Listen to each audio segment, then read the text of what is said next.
En los sueños, lo que ves parece real. Y mientras lo ves, no dudas de su realidad. Tú determinas lo que sucede. De no ser así, estarías en el sueño de otro.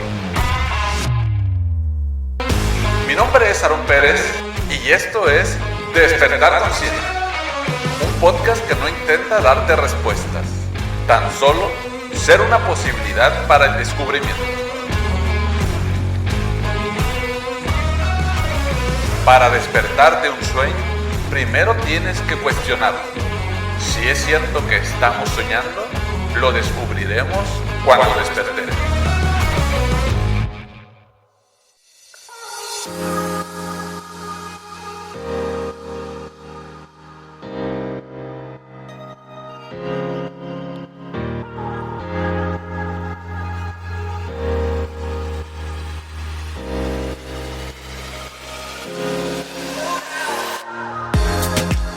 ¿El mundo que vemos es el mundo real? ¿En dónde termina la sensación y entra en juego la interpretación? En el documental ¿Y tú qué sabes?, se menciona que los indígenas de América no eran capaces de ver las enormes embarcaciones de los recién llegados. Era algo tan ajeno a la concepción que tenían de la realidad, al no contar en su inconsciente con un constructo mental de lo que estaba frente a ellos, algo que no entraba en sus patrones de pensamiento porque no se parecía a nada que hubieran visto antes, que su cerebro simplemente no las percibía. Y fue entonces cuando los chamanes comenzaron a notar extrañas ondulaciones o comportamientos en el mar y se preguntaron qué las provocaba. Y después de un tiempo fueron capaces de ver los barcos. Una vez que lograron verlos, le contaron a todos los demás y como confiaban y creían en ellos, todos empezaron a verlas también. ¿Significa que creamos el mundo que vemos? Sería tanto como decir que puedes estar esperando a una persona y que podrías ser capaz de no ver que la persona se está acercando, hasta que de repente una persona a tu lado te dice que se viene acercando y te da detalles de su posición o de cómo va vestida la persona. O también sería como decir que puedes estar buscando algún objeto en tu casa y no ser capaz de verlo aun cuando lo tengas enfrente, hasta que alguien te dice exactamente dónde está o te describe el objeto si es que nunca lo has visto. Si nunca te ha pasado algo similar, por supuesto que lo de las carabelas suena a locura. Sin embargo, no existen elementos para afirmar que el diálogo anterior se trate de algo más que una hipótesis o una forma de explicar cómo influye la forma en que los filtros de nuestra percepción moldean la experiencia que tenemos de la realidad. Aunque tenemos una tendencia a pensar que nuestras interpretaciones describen cómo es el mundo, la verdad es que nuestra interpretación condiciona cómo vemos el mundo. Por lo general, nuestra observación consiste en encuadrar lo que vemos y relacionarlo con experiencias de nuestro pasado, que nos sirven de referencia para poder reconocer el entorno. Este es un punto clave en el desarrollo del ser humano porque tenemos el poder de elegir entre vivir prisioneros de nuestras percepciones o elegir vivir libres de esos condicionamientos, cuestionando nuestra realidad diaria. La historia está repleta de anécdotas que nos muestran que a medida que la conciencia evoluciona, también evoluciona nuestra percepción. Basta recordar lo que sucedía cuando Galileo Galilei compartía sus teorías ante la Iglesia, quienes en principio se negaron a mirar a través del telescopio porque lo consideraban cosa del diablo.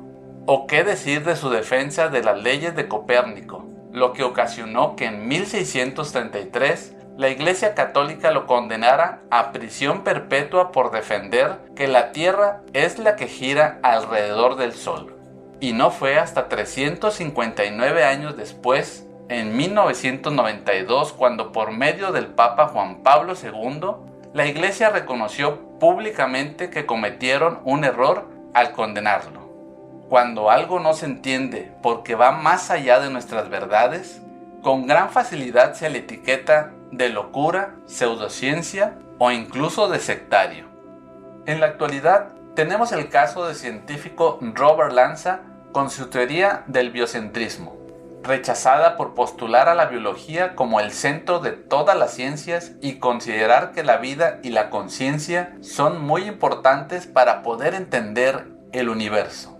Además afirma que nuestro mundo perceptivo se sustenta en las creencias y las emociones que lo sustentan, que siempre depende del observador que lo percibido se rechace o se acepte, que se le admire o se tema porque se le percibe hermoso o feo.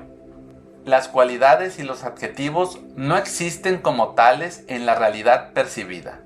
Tal vez la pregunta correcta no es si creamos el mundo que vemos, sino preguntarnos si se trata de una creación consciente o inconsciente.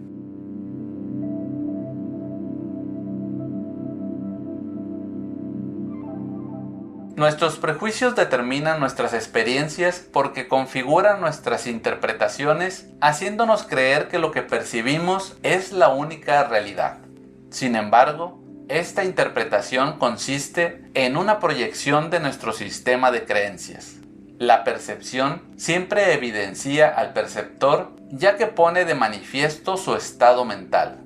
La proyección es un concepto fundamental que nos permite comprender que el estrés que nos generan ciertos comportamientos y situaciones cotidianas se deben a rasgos de nuestra propia psique. Se trata de un mecanismo de defensa psíquico mediante el cual le atribuimos a las personas características que no son suyas, afirmando que las personas son de la manera en que pensamos. No porque tengamos un fundamento, sino simplemente porque así los percibimos. Es por eso que aquello que percibimos revela parte de nuestra información inconsciente. Si asumimos la influencia que genera nuestra percepción de la realidad sobre nuestro estado emocional y sobre nuestro cuerpo, nos abrimos a un nuevo paradigma que nos brinda la oportunidad de elegir cómo queremos experimentar una determinada situación. La capacidad de distanciarnos emocionalmente o de inhibir conductas automáticas es determinante a la hora de reducir el estrés que puede provocarnos dicha situación. Desarrollar estas habilidades es una forma de atenuar los efectos del estrés sobre nuestra salud y bienestar. Por lo tanto, comprender que nuestra percepción de una situación concreta está totalmente determinada por aspectos de nuestra propia personalidad es lo que nos permite cambiar la forma en que vemos la situación y experimentar un mundo distinto de acuerdo a nuestra nueva interpretación.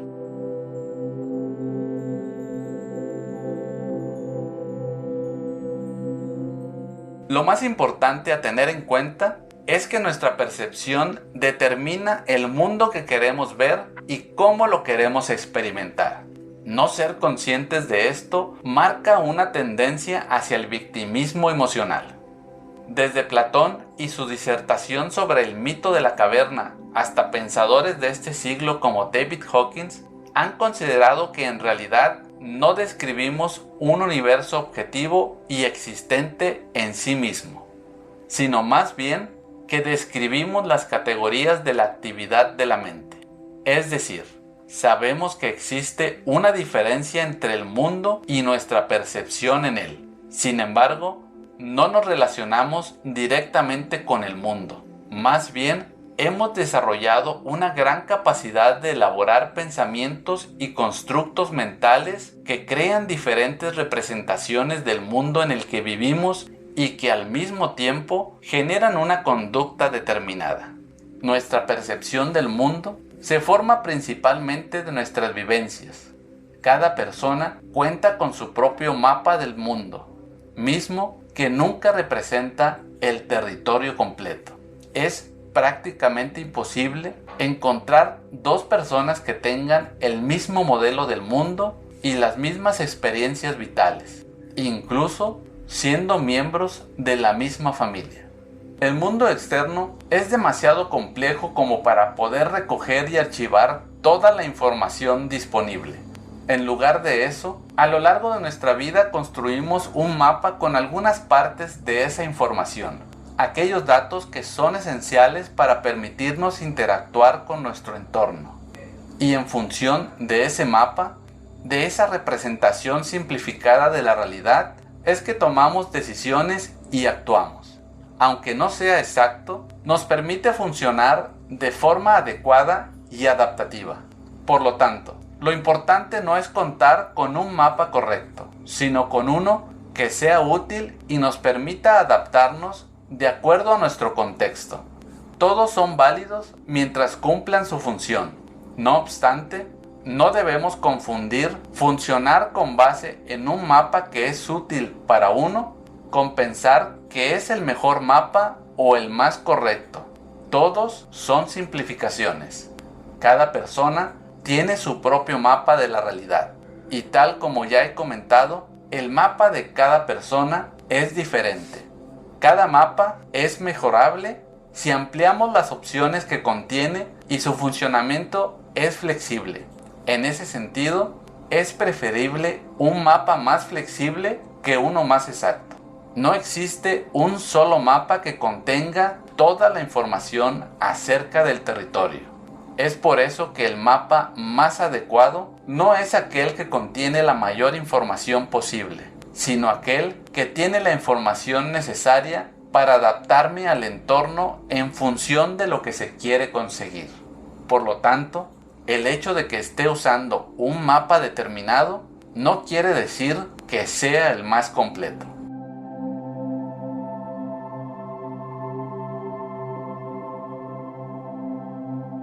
Todos vivimos nuestras experiencias recopilando la información de lo que está sucediendo en el exterior.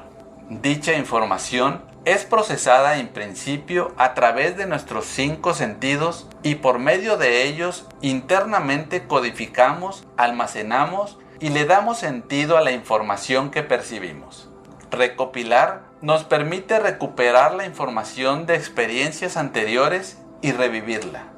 La configuración de nuestros 5 sentidos condiciona el tipo de señales que somos capaces de detectar del entorno, así como la forma en que se procesa en nuestro cerebro toda esa información para determinar cómo viviremos nuestra experiencia. La capacidad de recopilar información también nos permite crear experiencias que todavía no han sucedido en la realidad, por medio de la imaginación y utilizando imágenes, sonidos y sensaciones. Así podemos experimentar en presente acontecimientos que deseamos que ocurran en el futuro. Y como utilizamos exactamente el mismo proceso que para evocar recuerdos, lo que deseamos puede llegar a tener la misma fuerza que nuestros recuerdos. Si cambiamos la percepción de nuestros recuerdos, modificamos también la repercusión que tienen en nuestro cuerpo y en nuestra experiencia personal. Por lo tanto, aunque no podamos cambiar lo que ha sucedido, cuando modificamos la forma en que interpretamos dichos recuerdos, cambia la información que almacenamos de ellos. Este cambio ejerce una influencia en el momento presente.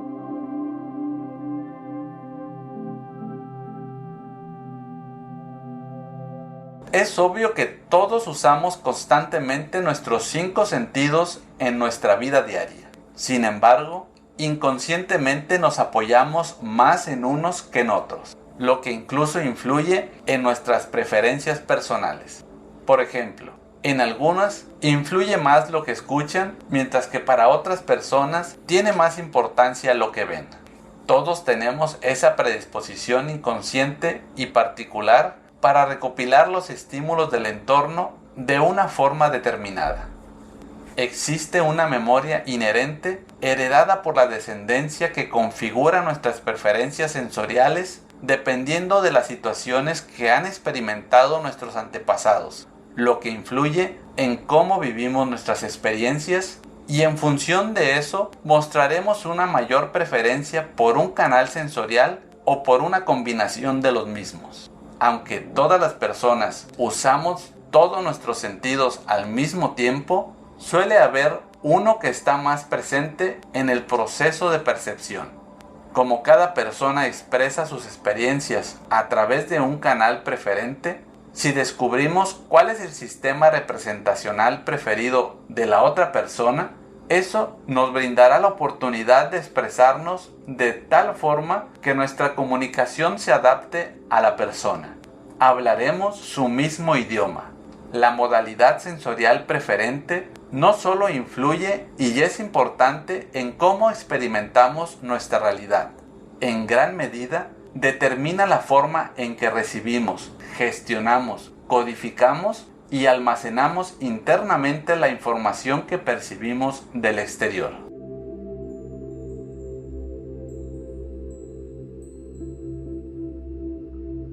Estamos expuestos a una inmensa cantidad de estímulos del exterior que en gran medida son inútiles y sin importancia.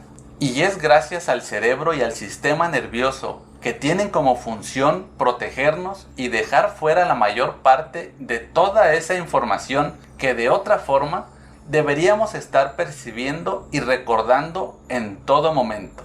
Y es así como nos quedamos únicamente con la porción de información que nos pueda resultar de utilidad. Como ya he mencionado, la percepción es el proceso por el cual la mente convierte los estímulos sensoriales que recibe a través de los sentidos en una impresión consciente del entorno. Incluye la interpretación de las sensaciones dándoles significado y organización. Está influenciada de forma directa por la cultura y por nuestra biología. Es un mecanismo totalmente biocultural que interpreta y da significado a las experiencias sensoriales. Uno de los objetivos de la percepción consiste en interpretar la información del entorno para crear una conciencia del mismo, lo cual es fundamental para nuestra supervivencia, la convivencia social y nos permite actuar dentro de él. Si no percibes que te encuentras en peligro, no puedes llevar a cabo acciones para sobrevivir. Nuestro mundo perceptivo se construye mediante imágenes y formas conocidas. Asociamos automáticamente a las nuevas percepciones la información que tenemos almacenada previamente en nuestro cerebro. Es por eso que nuestras percepciones son siempre interpretaciones. La verdad nos posee y se manifiesta de infinitas maneras según nuestro nivel de conciencia. Es precisamente nuestra conciencia la que crea nuestra realidad y da fe de ella.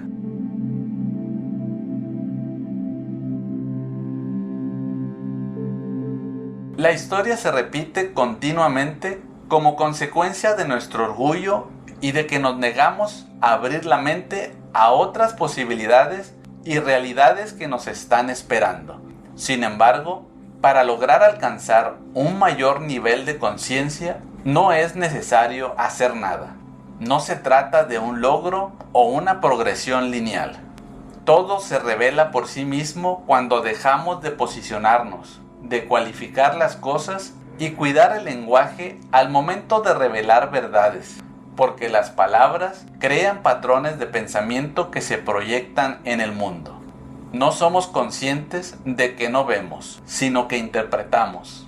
Nuestra forma particular de percibir el mundo es principalmente inconsciente y está condicionada por muchos aspectos, entre ellos nuestra historia familiar, la educación que hemos recibido o las experiencias que hemos tenido a lo largo de nuestra vida.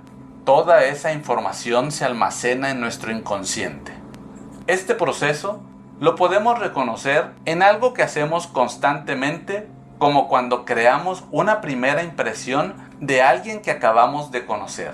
Con base en pequeñas señales sensoriales que percibimos en la otra persona, de forma rápida e inconsciente le atribuimos rasgos de personalidad que no siguen una lógica. Se trata simplemente de una dinámica inconsciente que en principio puede que nos parezca totalmente irracional, pero que en realidad está condicionada por experiencias previas, tanto como propias del sistema familiar. Dichas interpretaciones condicionan al mismo tiempo nuestra conducta una y otra vez hasta que somos capaces de identificarlas y modificarlas conscientemente. El sueño es una proyección de lo que está en nuestro interior. proyectamos afuera en la pantalla del mundo. Siempre estamos frente a nosotros mismos, siempre nos estamos complementando. Una cosa es estar en el sueño dormido y otra cosa es estar en el sueño despierto. Y lo que nos mantiene atrapados en el sueño son las interpretaciones. El problema no es que interpretemos, es que creamos que es verdad. Tal como dijo Emmanuel Kant, no vemos el mundo como es, sino como somos. Lo que estamos viendo es nuestra información, nuestra programación.